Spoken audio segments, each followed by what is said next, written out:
Season 4 for Overwatch just started, so I'm going to go over all the information that you need to know. Couple of changes, couple of new additions, things for competitive, stuff to the shop, stuff like that. If you're new, be sure to leave a like, please subscribe to the channel, and let's get started. Starting off with the competitive, the biggest thing is map pool changes. So map pools are completely gone now for Season 4, and we're going to be able to coordinate on different maps we might not have gotten the chance to yet. So it's going to be an interesting change, and for a lot of people, it's going to be a nostalgic one. Rank Decay is now completely gone, which is now a very big W. Your new rank should more closely resemble your actual MMR starting this season. Spawn rooms have also changed now. For 7 seconds after a point has been captured or lost, the original spawn room will still be active, the healing and all that stuff, and an option will now come to allow you to teleport the new spawn room in the meantime, which saves time for you so you don't have to walk all the way back to the actual point, but also for your opponents when it's their turn. For matches, you can now see your win-loss progress when you check competitive progress or win a match, and the game itself will now have an average skill level for the match you're in. Upon ranking up, it will also show what percent of players you ranked higher than, and give some info as to why you might not have ranked up despite having a positive rank progression. Let's just say you got 5 wins and 3 losses. New items in the shop can be purchased for copious amounts of money, and speaking of purchasing stuff, there's a glitch going on right now where if you purchased coins or a bundle with coins, you aren't receiving it right away since so many people have done the same as you. That'll be resolved soon. Lifeweaver, the new support hero, feels a little bit less free compared to other supports, and toggling between his damage and heals is the same command as Mercy, so that's a bit annoying since he's not predominantly made to heal or damage amp like Mercy.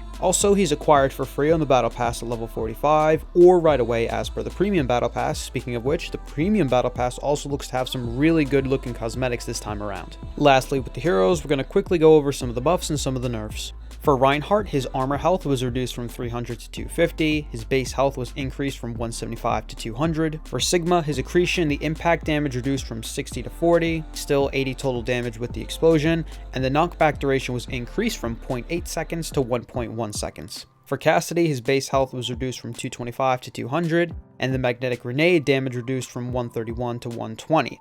For Sombra, her EMP can now disable blizzards, so Mei players, be careful. For Ana, her sleep dart maximum duration on tank heroes has been reduced by 30% from 5 seconds to 3.5 seconds. So Brigitte got a complete rework, and a lot of people have thought she might be OP, but from what I'm noticing, it really isn't that much of a case. Like, it buffed her a good amount, but it's only temporary basically for her rally. So for rally, Brigitte now gains 100 restorable armor health pool for the duration of rally.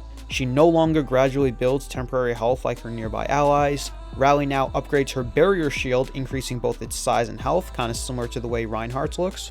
Barrier health has been increased from 300 to 750 only during the ultimate. And during rally, that shield bash now can impact multiple enemies and briefly does stun them, so she did get her stun back from Overwatch 1 only for rally.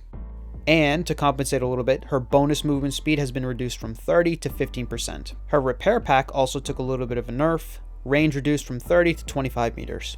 Going to Mercy with her staff, healing per second has been increased from 45 to 55, but healing no longer is increased for allies under half health. For Guardian Angel, cooldown reduced from 2.5 to 1.5 seconds. That's going to be the biggest thing for a lot of Mercy players because maneuverability is one of the biggest things they use her for. Jump and crouch cancel active ability state duration increased from 1 second to 1.5 seconds. The jump and crouch cancel active ability state can no longer be manually interrupted to begin the cooldown early. And for her Valkyrie, support role passive is now active for the duration of Valkyrie. For Moira, her Fade can now be activated during Coalescence, so that could be really useful for her. Coalescence, to compensate, bonus movement speed has been reduced from 50% to 40%, and for her Biotic Grasp, lingering heal duration increased from 2 to 3 seconds. For someone like me, that's going to be very useful. And that is everything so far for Season 4 of Overwatch. It's a lot of additions, it's a lot of nerfs for some characters, it's a lot of buffs for some characters. And I think all the competitive changes where they're being much more transparent about rank and about actual skill level is really good. Map pools being gone, completely great addition, and overall it's looking really good for Overwatch, and I'm very excited to see what's going to happen going forward. If you guys have any questions or comments, feel free to leave them down below. As always, thank you very much for watching, and I'll catch you all in the next one.